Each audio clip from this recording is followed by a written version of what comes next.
welcome back to SF in Wonderland. Safura here. Today, I'm here with another story of Dennis the Menace, who is a master menace. In my last video, I read the first story, and we saw how Dennis was a real menace. In today's story, we are going to read some more stories of him. So let's start. In the last story, you may be remembering that how Dennis acted to be Robin Hood, and they just took some taxes from Mimi, Walter, and all. And in today's story, let's see the name of today's story. Today's story name is The Record Breaker. Let's see what happens in this story. Everyone was talking about it. There were posters on every wall. There were leaflets through every letterbox. Record Breakers was coming to Beano Town. Anyone can try to break a record, Dennis told Nisha at breakfast. It can be anything at all. It's a very exciting day for Beano Town, said Dad, waving his fork in the air. Nisha snaffled Dad's sausages while he was looking at the leaflet.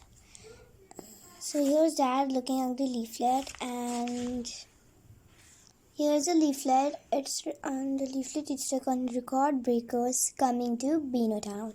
Let's see. He wondered if there was a record of number of sausages eaten in 1 minute.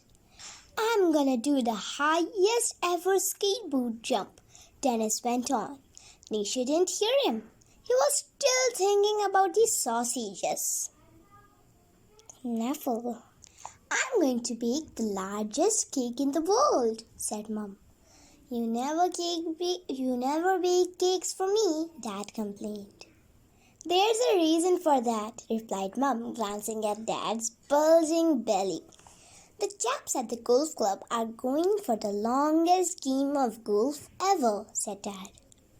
Also known as how to bore people to death, Dennis added. Well, we'll just see who ends up in the big book of records, won't we? Dad replied. It's about this time family did something to be proud of. Even Bia is going to try for a record. What? How many stinky nappies can she get through in one day? Asked Dennis, grimacing at his little sister. She is Bia. Isn't she cute? Don't be such a pest, Dennis, said Mum. Bia is going to make the biggest hand painting with a playgroup. Dennis stuffed the last piece of the toast into his mouth and stood up. Fungum, he said, spraying toast crumbs over the table. Ew. Manners, young man, roared Dad. I'm going to practice my skateboard jumps, Dennis said, gulping the toast down. So I'm going to practice my skateboard jumps, was he said in this word. See you later. That boy is too much of a menace to win any records, grumbled Dad, shaking toast crumbs out of his mustache. Dennis and Nisha whizzed through town on the skateboard. Walter was standing in front of the Record Breakers poster with Foo-Foo reading the rules. Are you going for the biggest softie in Beano Town record? Dennis shouted as he sped past. Walter stuck out his tongue. I'd rather be a softie than menace, he shouted. So here is the poster she was reading, and I think this is Foo-Foo, his dog. Here are Dennis and Nisha running past him. You are mad, coughed Dennis. But when they reached the skate park, it was locked up. There was a big sign on the gate. Closed for repairs. No entry to anyone, especially Dennis. Dennis looked over the fence to see if he could get in, but there were diggers all over the park. The skateboarding ramps were in pieces. The whole park was being dug up. Rats, scowled Dennis. Now I'll have to think of somewhere else to practice.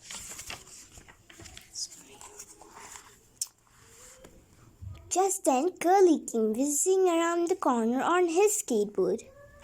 Aha! Just what I need.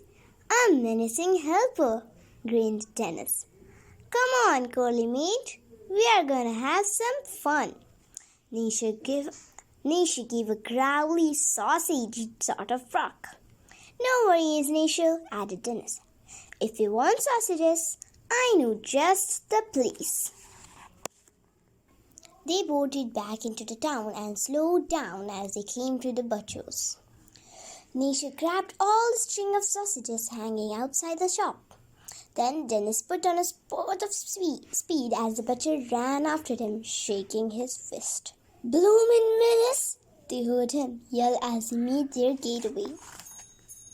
So, where are we gonna practice? Asked Curly. The park's in pieces. You have to trust the best menacing mind in the country, said Dennis, tapping his head. He's tapping his head over here. First, they went to Curly's house. Got anything we can jump off? Asked Dennis. Curly looked around the garden. His eyes came to the rest on his dad's shed. This is Curly thinking. Wahoo! Cried Dennis a few minutes later as he hurtled down the sloping shed roof and looped through the air before landing in the vegetable patch. 360 marrows and lettuce flew. 360 marrows and lettuce flew in the air. 360 marrows. Brilliant! Cried Curly. Now it's my turn. But just then there was a loud crack. With a groan of timber, the shed of the roof collapsed. All four walls fell outwards. The only thing left standing was Curly's dad, lawnmower. Is that lawnmower? There was a yell of hysterical fury from the sitting room window. Curly's dad stood there, purple in face. This is Curly. Right. Okay. Crash! This is when the house, the rooftop got broken. Scrapper! Shouted Curly, jumping onto his skateboard. Dennis and Nisha were close behind. They rumbled down the pavement at top speed. Soft boy Bertie Blinksnop was ahead of them, singing as he skipped along.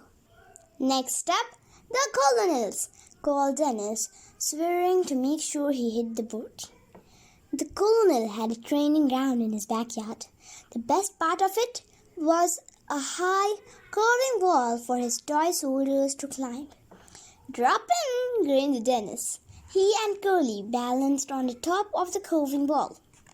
Dennis shot down the curve, did a perfect acid drop move, and landed in the colonel's goldfish pond.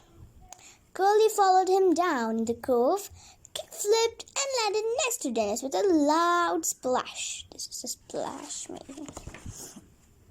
Getting higher, grinned Dennis, shaking the goldfish out of his jumper. Shall we do it again?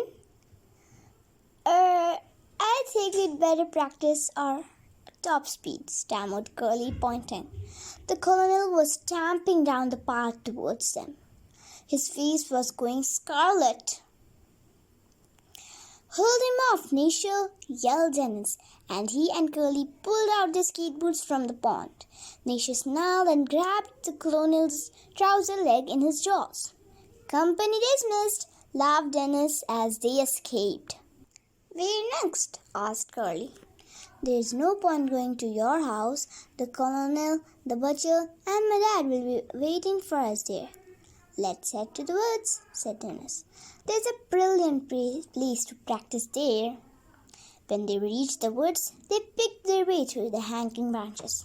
We're almost there, said Dennis. I'll show you my latest trick, a sausage grind. You'll love this one, Nisha. But Nisha was pricking up his ears and growling. Dennis and Curly listened too. They could hear very faint singing. Round and round the garden like a teddy bear. I know that beady voice, said Dennis with a menacing grin. But what's he doing in the woods? I thought he was scared of the squirrels. Dennis and Curly tiptoed towards the singing. They saw Walter, Bertie, and Spotty sitting in a little clearing. Around them were piles and piles of picked daisies. This is Walter. I think this is Bertie, and this is Spotty, maybe because he has spots on his face. And this is the chain of the daisies. My skateboarding practice board, growled Dennis. He jumped onto his skateboard and whizzed into the clearing. Curly followed him, and they wheeled round and round the three softies. What are you doing here? Roared Dennis. I need to practice my skateboarding moves. You're not going to do that here, stupid sport. You're not doing that stupid sport here, said Walter pompously. We are making the longest daisy chain in the world. So leave us alone, Dennis. You haven't got the brains to understand. Oh yeah? Well, I'm going for a record too. A skateboarding record. Shall we tell them about it, Curly? See, the first thing you learn in skateboarding is how to do an ollie. Dennis jumped into the air with his board and landed on top of the pile of daisies, squashing them. Oh, my daisies! Yelled Spotty. Then, of course, there's a kickflip. Curly flips his board and kicked Bertie's bottom. And the kick turned. Dennis booted Spotty's backside. Nothing to it, shrugged Dennis, sticking his board under his arm. Walter picked up the rest of his daisies and glared at Dennis. You'll be sorry for this, you menace! Walter stormed off, closely followed by Bertie and Spotty. Curly and Dennis practiced some more moves, and Dennis did some very high jumps. By the time he headed home, he was sure that he wasn't a chance for a record. But when he got to house, Dad grabbed his skateboard from under his arm. Oi! Bellowed Dennis. This is going to be locked away, roared Dad. Walter has told me that you crushed all his daisies. That crybaby, telltale sneaking softy, steamed Dennis. I didn't crush all his daisies. He was in my practice area. You can't take my skateboard away. The judges are coming this afternoon. Tough luck, said Dad, going to lock the skateboard away in his shed. Dennis stormed out of the garden. All the neighbors were outside, practicing for their record attempts. Surgeon Slipper rode past on a unicycle. Dennis's eyes narrowed. If I can't get a record, he said to Nisha, no one's gonna get a record. He pulled out his catapult and aimed. Twang!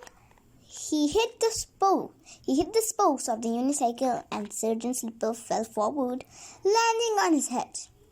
His head got wedged so far inside his helmet that he couldn't see anything. He blundered around with his arms stretched out in front of him. Dennis sniggered. This is Surgeon Slipper. He was standing just underneath the kitchen window, and he could hear Mum talking to Bea. I have finished the cake, she said. It's got 25 layers. That means Bea record. Time for your nap, Bea. Come on. A funny sort of smile spread over Dennis's face. He heard Mum take Bea upstairs. Then he and Nisha sneaked into the kitchen. The cake was on the table. It was so high that it almost touched the ceiling. It was chocolate cake, crammed full of strawberries and raspberries. Think how high the cake would if it is touching the ceiling. Let's see what Dennis does. Right, Nishu, Dennis said. Tuck in. 10 minutes later, there was nothing left on the record-breaking cake, but a few chocolatey crumbs. Dennis gave a loud burp and a big sigh of pleasure. Oopsies. Nisha was lying on his side, panting loudly. Both of them were covered in chocolate. That's two record breakers dealt with, said Dennis. Now for Dad. It took Dennis and Nisha quite a long time to walk to Dad's golf club. They were very full of cake and they could only walk very slowly. But at last they reached the green. Dad was chatting to some other golfers. They were all wearing diamond pattern jumpers and ridiculous hats. And none of them was watching their golf clubs. Within minutes, Dennis had all the golf clubs tucked under his arm. He marched off and buried them in a large bunker. They'll never think to look for them there, he told Nisha. Now I need Bia's menacing help. When he reached Bia's nursery, the great record-breaking painting had already started. All the infants were outside, using tubs of paints to decorate an enormous piece of paper with hand and footprints. Bea was not joining in. She had her arms folded and a big frown on her face. This was not her idea of fun. Dennis called his little sister over and whispered in her ear. A big smile spread across her face. Just then, Dennis saw the judges heading for Bea's school. Quick, he told her. Bea crawled over to the paint pots and started to push. One by one, she pushed them all to where Dennis was hiding. He pulled some balloons from his back pocket and started to fill them with paint. Then Bea dragged the big piece of paper over to him. He quickly made it into an enormous paper plane. This is Bea rolling the paint. Well done, whispered Dennis. You are going to make a great mess. Now you're little enough to fly this thing. You know what you have got to do. Bea jumped into the paper plane, and Dennis put the balloons into her lap. Then he picked up the plane and launched it into the air with all his strength.